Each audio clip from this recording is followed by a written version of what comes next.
Welcome, ladies and gentlemen, to the fourth round of the ICC 25-26. Excuse me, I'm not playing with white, I'm playing with black, I don't know. Okay, now it's good.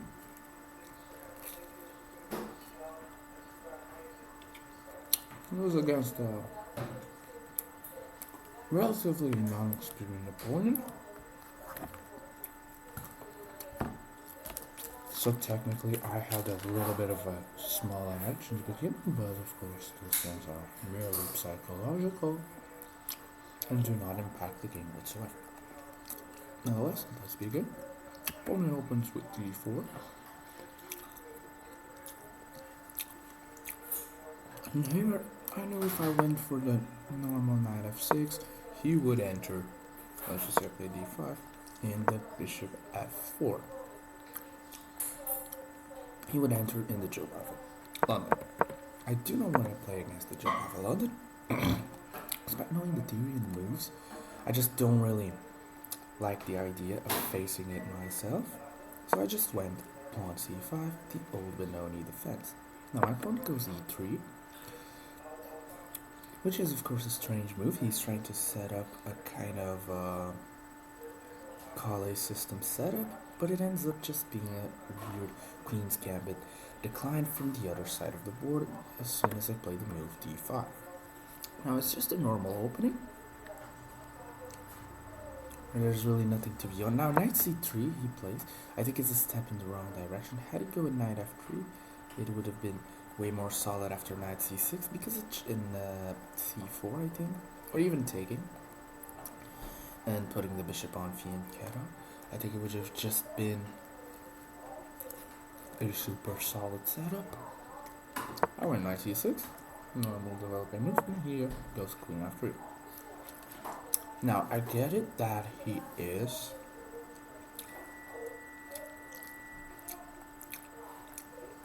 trying to pressure the d5 pawn with both the queen and the knight. But just a better way of doing it would have just been to take the free pawn, and now he's both seeing it, so I have to play e6, blocking my bishop, which is fundamentally not that great of a decision. Now I could go knight f6 here in this position, but after knight f6, the engine doesn't really prefer black's position. It says that's quite inaccurate. I just go queen f3 and I go knight f6. Here I don't play e6 because then I'm blocking the white squared bishop, and I don't really want it. Knight f6. Bishop d3 is technically a mistake. It prefers bishop b5, the most aggressive. Okay. But I do not really see anything wrong with bishop d3. No, I do see things wrong. The thing is, it hangs the d4 pawn, and it's just not good. Now, do I take it right away? I do not. I go bishop g4 here.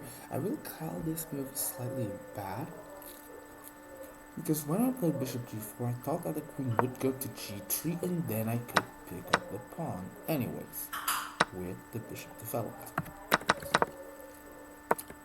But the problem is that after bishop g4, white has this good, nice move, queen f4, which does find it. It's a very good move. Just holding on to the pawn. I take it anyways because I think it will be easier to play against technically an isolated pawn. Not isolated, of course. We have the c pawn, but blocked via the knight. Now the best move in this position, it is to just play e6, keep up the tension, develop my pieces, because after something like e6, bishop d6, the queen has to be kicked, and I will probably anyways win the pawn. I take, he takes, and I just go e6 with the same idea to play bishop d6. Because knight b5, a really scary move. Of course, that there's really nothing after rook c8. Rook b8 is also fine, king d7 is also fine, but yeah, just a simple rook c8, getting the rook into semi-open file, and just stopping all Knight for shenanigans. Keep in mind this move also stops bishop d6, but after like a a6, the knight goes back, there's always still bishop d6. Goes knight f3. Toma. Obrigado. Ah, é verdade o leite, meu. Yeah. Ficou ali. Now, after knight f3, I just have a very easy position because I just take the knight. The bishop, I just give up the bishop there, but it doesn't really matter. It's a great move, as you guys can see. And now he has to compromise his structure. Had he taken with the queen, I mean, it's the same idea with a6, and after the knight retreats, we just gobble up in the center. Now he takes with the pawn. I play a6, he goes back. Bishop d6, okay, what the plan I was talking about, the queen has to move. It went to g5, it's saying h4, there are lots of possible squares. Actually here, I castled, after spending a lot of time, just to see, I mean, if he gets the rook onto the open file, is there anything? Ultimately, What do you got there? Yeah. Thank you. Ultimately, I came to the conclusion that there is nothing. The engine wanted me to go... não queres luz, meu? No. Deixa eu... The engine wanted me to go knight takes on d4, and I saw it, but after, queen takes, knight takes, here, the engine is saying rook g8 with a big advantage. Now the queen has to go to a6. But I didn't really want to commit my g-pawn. The king is in the middle, and I think it's the safest option to just castle. Of course, castling into an open file, okay, you might call it bad, rook g on display, but a simple g6 just shuts everything that white has.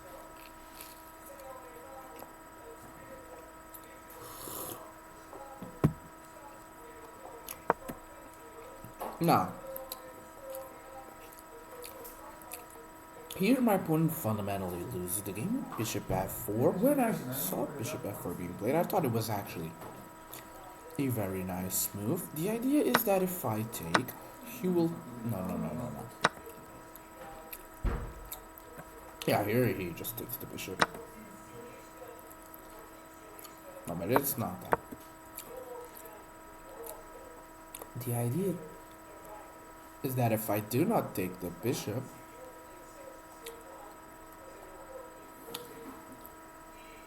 no, but why can't I just take the bishop? It is I can't really take the free pawn, because if I take the free pawn, let's say, he just takes my bishop, and when I take, he picks up the queen. He now has kind of a space advantage, and as you can see, he is actually up in material, and white is winning. But the thing he missed is the counter tactic, knight takes on d4, and when bishop takes, we just have the intermezzo, knight triple fork. Now, of course, these things happen. The move was good if it wasn't for that, but yeah, just knight takes. Here, he realizes that he can't really take the bishop, so he just castles long. He's just attempting to, not getting forked. But the thing is, he gets forked anyway. Queen h6. Here, very simple. I'm gonna win the rook for the knight in the next move. So let's just trade bishops first, and now I pick up the knight, the best moves. According to the computer, he takes with the rook, and I just go queen a7. Here I didn't really see a concrete move, because queen c7 is the move that I would want to make. I think it's active, and the queen is nice, but then the knight drops, so you clearly can't make that. I just went queen e7, connecting the rooks, maybe try some expansion with b5. He goes knight e2, a good move. I went b5. He goes queen h6. Now, he's not really threatening anything. I did see some lines where he would double take and get a draw. And that's why in this position, I play rook fd8. Now, here I could now go for queen. I think it was c5 where I wanted. But after queen c5, I just saw that bishop takes, pawn takes, rook takes, and this would be a draw. I ultimately got it wrong because you can just block with a knight. But yeah, just to keep it safe, I just went rook ft8, he played b3, and I went queen f8, just to try and exchange the queens. He refuses, of course. Had he accepted, it's just gonna be a smooth endgame conversion. So he refuses, goes to h4. I go queen g7. I'm very happy about this g7 move. It's kind of odd, but if the knight goes out, I mean, I just get this super good diagonal, which looks very good. He goes knight f4, I do knight e4. Just as I said, getting the knight out, I'm also aiming at getting into some key squares to attack his king.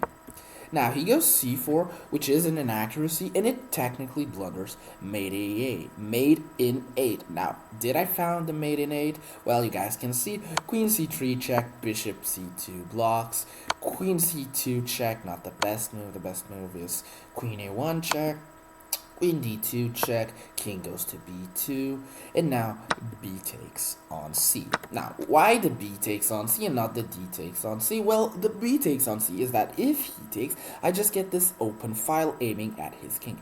Had d takes on c had happened, I mean, I don't really like that move. Technically, after you take, everything is still open, but he doesn't have to take. So bc, rook d1, an excellent move. Here I just go queen c3 check, king b1, and I take the b pawn.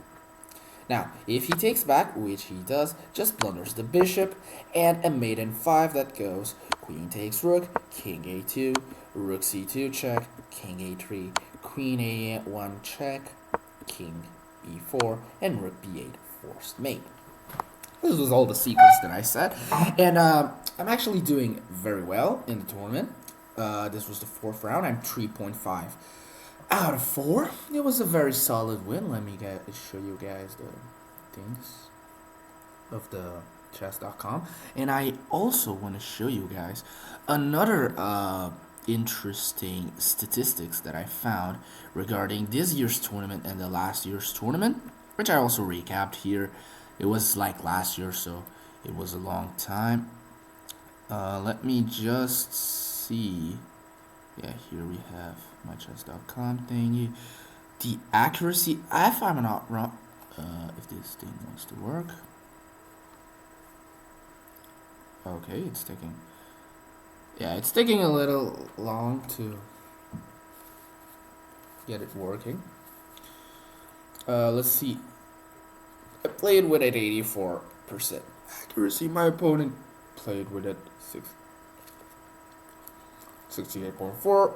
The game was being okay. I mean, I was out prepped, so I did play the opening quite well, but I was being out prepped. Of course, that wasn't prep, that was just merely improvisation, and that's. Sometimes it works, sometimes it doesn't, and it's gonna work less times than it will. Of course, for me it worked, but like, just very careful play, spending my time, trying to see what's best. Now, the statistics I was talking about.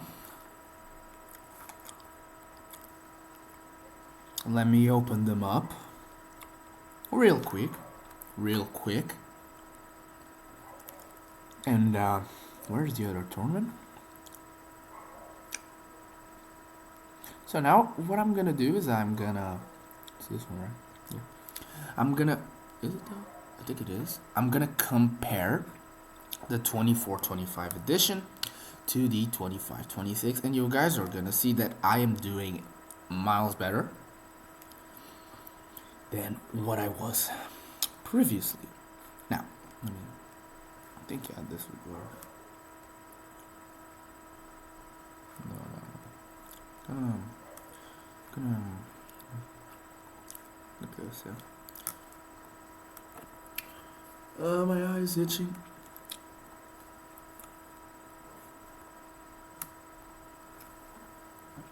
Okay, so I think oops. Okay, I didn't. Wow, why is it so big? Damn. Okay, didn't want it to be this big. Okay, but yeah, you guys can see. Let's see. Here it's the 24-25 edition, and we can see that after 6 rounds, I just wanted to click on it. After 6 rounds, I got 7 from 11 players, which is not that bad. We have 1 less player in this year's tournament, which is not cool, but okay. And I got 3 points in 6 games, given that 1 game I didn't play and get a bye. So I technically in 5 games I just made 2 points, which is not bad, but I mean it's just not good. I got 1 win, 2 draws, and 2 losses. And in this year's tournament, after only 3 rounds, which is not even half the tournament like in this year, because the tournament is like what, 9 rounds, 9 round robin. As you can see, in round 1 and round 2, I was actually first. Now I have dropped to 4th because of that second round draw. 3rd round in this. The rounds are, the recaps are a little bit mixed up with the actual orders. But I'm sitting with 2.5, now 3.5. I'm technically winning ELO. Yeah, I'm technically winning ELO. I think it's something like this. Maybe a little bit more, a little bit less.